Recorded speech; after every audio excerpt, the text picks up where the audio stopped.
Hi everybody, I'm Rachel. Today I'm going to be making a delicious dish, and that's red snapper Veracruzano. It's a wonderful dish, very tasty, and it originated in the beautiful state of Veracruz, Mexico. I know you're going to love it. Let's get started. So these are the ingredients that I'm going to be using to make my red snapper Veracruzano. Seems like a lot of stuff, but it really isn't. It's just a little bit of this and a little bit of that. You'll see. I'm going to go ahead and post all the ingredients right here on the screen with the amounts that I'm going to be using. And I'm also going to put it below in the description box. So if you want to know what I used and how much, it'll be there. So I'm going to be using some onions here, and I've sliced them like this.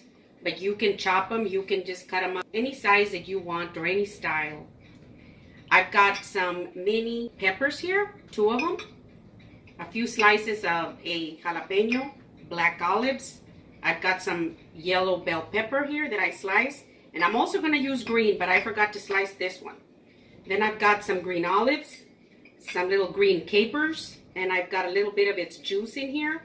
I've got some fresh garlic, dried oregano, some marjoram, a little bit of red chili powder, pepper, salt, bay leaves, and some dried thyme.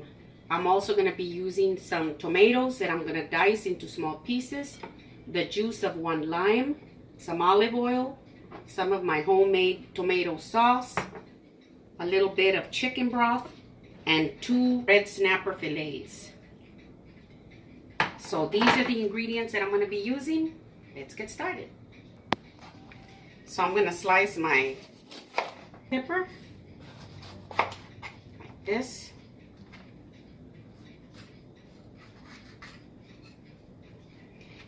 And you know, you can leave this out. If you don't like bell pepper, you can leave it out.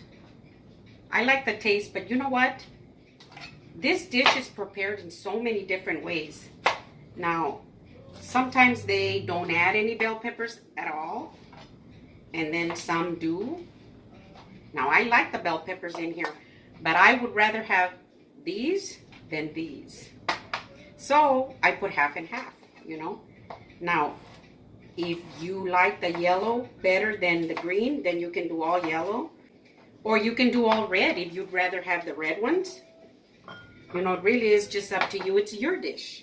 So you're going to make it the way you like it. Okay? So now we have the green and the yellow. And I don't throw these away. I usually put them in a little Ziploc bag, and I'll put them in the refrigerator, and I can use them again for something else.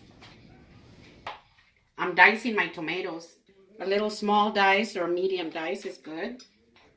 So when I dice my tomatoes like this, I usually leave the seeds and the juice and everything. I just use the whole thing like this. And it doesn't matter if you leave the juice behind, because I'm going to be using a little bit of the tomato sauce too. Now that I've gotten my peppers and my tomatoes diced and ready, I'm going to go ahead and put a little salt on my fish. Now, you don't want to put a lot of salt on your fish, because I'm going to be using some olives and some capers, and they're a little salty, so you want to watch your salt, okay? Just a little bit of pepper. Just like that. My Ron likes a lot of pepper on his fish. And you know, this is red snapper that my Ron caught when he went deep sea fishing in South Padre Island in Texas. And we brought it with us. And since we're kind of getting ready, you know, to go back to Texas, you know, I went through the freezer and we still have some fish. So I thought, you know, I'm going to prepare this fish, you know, so that we don't have leftover fish that we've got to take back with us. But it was nice and frozen and freezer packed, so it still looks beautiful. So I've got a little pepper, a little bit of lime. So I'm going to go ahead and set this aside and get started on the stove. So I've got my heat set on about medium. I'm going to put in some olive oil, see? Now I'm going to put in my peppers.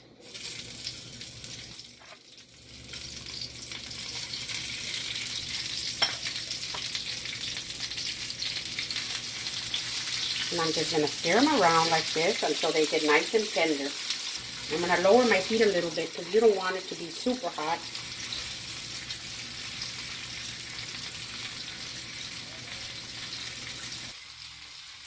So my peppers are starting to get a little bit of a brown color on them. So here are my onions. I'm going to go ahead and put them in here now. And I'm going to do the same thing with the onions as I did with my peppers. Now I like to do it a little slow. I don't want to go at it really, really fast. Because you know how I always say I like everything to release its flavor. But I do like to hear a little bit of that sizzle in there. So I'm just going to stir them around like this until they get a little translucent. So it's been about 5 minutes. And I've been stirring my onions around like this. They have caramelized some and they're also a little wilted. As you can see, they start to bend. They're not real nice and firm. So now I'm going to go ahead and add my garlic. Now I like to move everything over here like this and add my garlic right here so that it doesn't burn and give me a chance to do both. Just like that. See? Now I'm going to do the other one.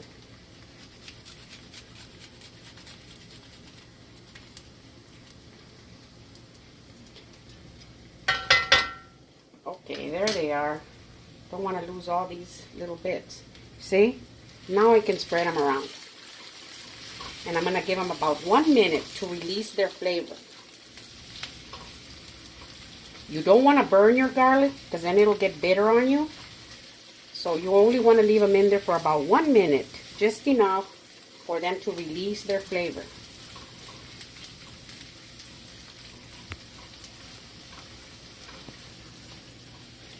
So it's been about 1 minute. I'm going to go ahead and add my capers. Now as you can see, there's some juice in here. And these capers are delicious. I love capers. Now the taste is kind of like in between a pickle and an olive. Now I'm going to put in my black olives. And my green olives. Now not everybody likes olives in their dish. And some people only use the green olives. Some like to use only the black. It's all up to you. But I like the combination of both. And it really does give the dish a fantastic taste. You know, I was very blessed to have gone to Veracruz one time. I've only been there once. And this was about maybe 6-7 years ago. And it is so beautiful there. And I had this dish in a restaurant there. And I hate to say that I don't remember the name of it, but I swore I would never forget the name, but I did. Anyway, I had this dish there. And I found myself wanting to go back to that restaurant, you know, the next 2 or 3 days that we were there. Because I loved it so much. But anyway, that's when I first tasted it. So I'm just going to move them around like this for about 2 minutes, 3 minutes. And then we'll go to the next step. So it's been about 2 minutes.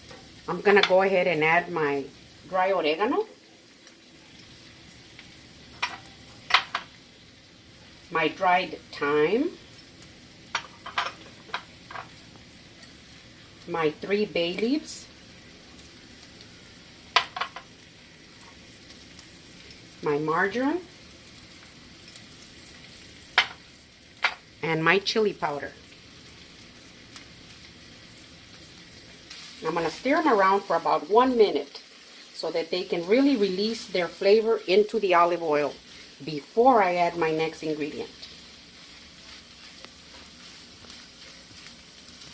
So it's been about 2 minutes. I can smell all the dry herbs in here. Oh my gosh, they smell beautiful. Now I'm going to add my tomatoes.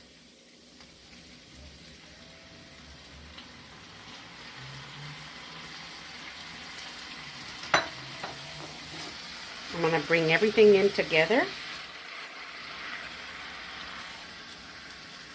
And I'm going to be stirring it lightly like this for about 3 or 4 minutes.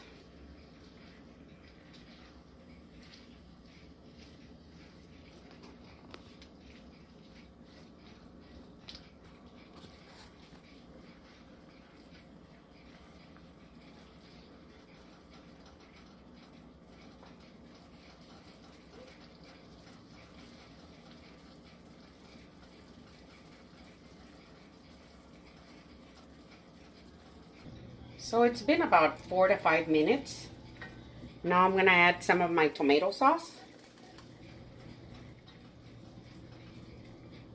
And just stir it in. Because you do want this to be a little saucy. You don't want it to be very dry. Mix it all in together really nice. Like that. And I'm gonna add a little bit of my chicken broth.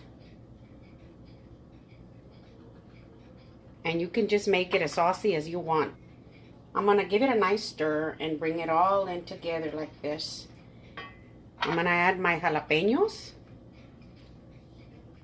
So now that I added my jalapenos, I usually like to just make a couple of little slits like that, so that the tomato mixture will get inside and give us some of that delicious flavor that they've got inside. Just like that, you see? And then I just drop them in there.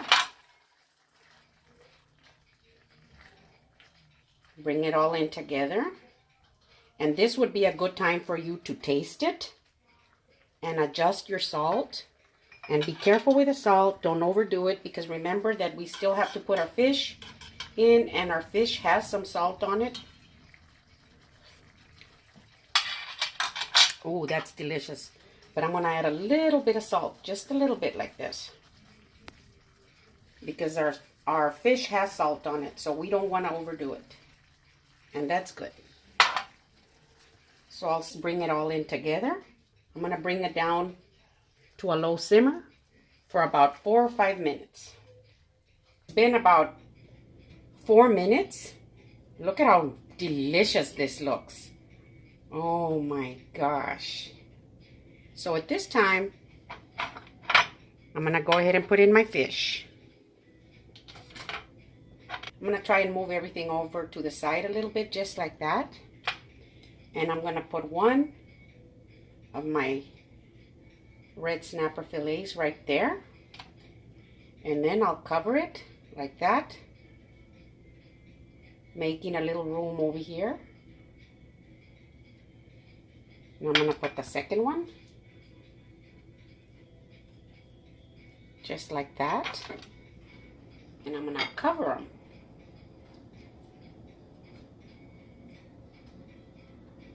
I'm going to bring it up to a light bubble. A little one here, a little bubble there. That's exactly the way we want it to be. I'm going to let them simmer like that for about 15 minutes uncovered. So it's been exactly 15 minutes. Our fish is ready. You want to go in and you just want to open it up like this, and you see how nice and flaky it is?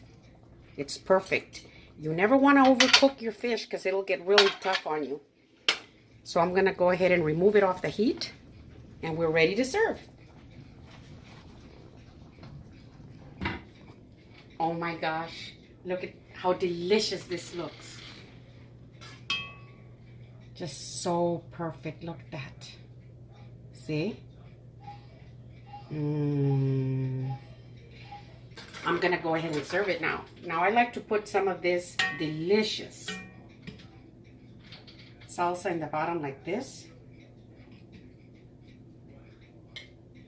without the bay leaves.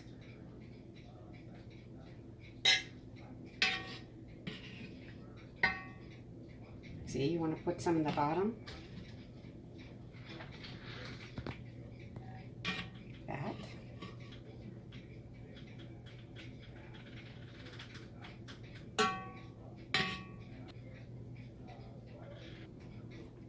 Ooh, just like that. See? Now I'm going to pick up my fish, and you want to be careful with it, because you don't want it to break, and if it does, it's okay, but you want to be careful with it. Just like that. See? Oh my goodness. Look at how beautiful that looks. Then you can put your pepper right here on the side. Then I'm going to put a little parsley on top, like this. See?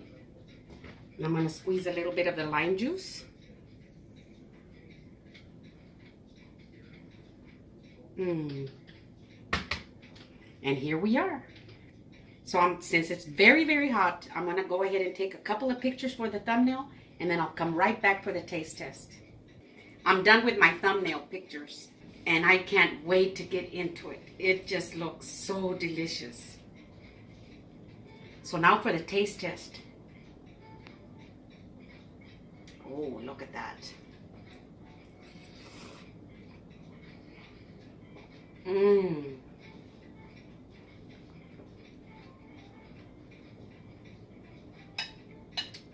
Oh my goodness. All the seasoning that we put into our red snapper Veracruzano comes in together so beautifully. Hardly any of the heat from the jalapenos, but just a tiny little bit to where it gives you just a little bit of the heat, but not to where it gets to you. Mmm.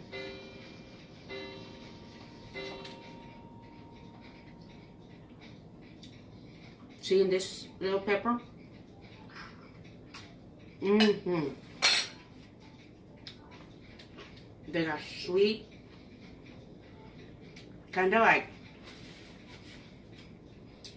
a bell pepper, but not that peppery. Just perfect. And I made some white steamed rice to go with it. That's a perfect side dish.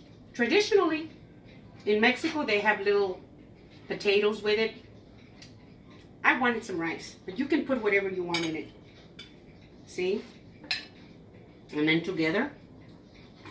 Mmm. Oh my goodness, this is so good. You know the capers in there?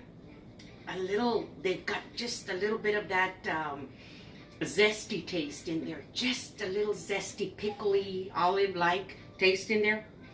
Together, it is just delicious. So this is my red snapper Veracruzano. Give me a thumbs up if you like my video. Share with your friends. Send me a comment and tell me what you think. Thank you.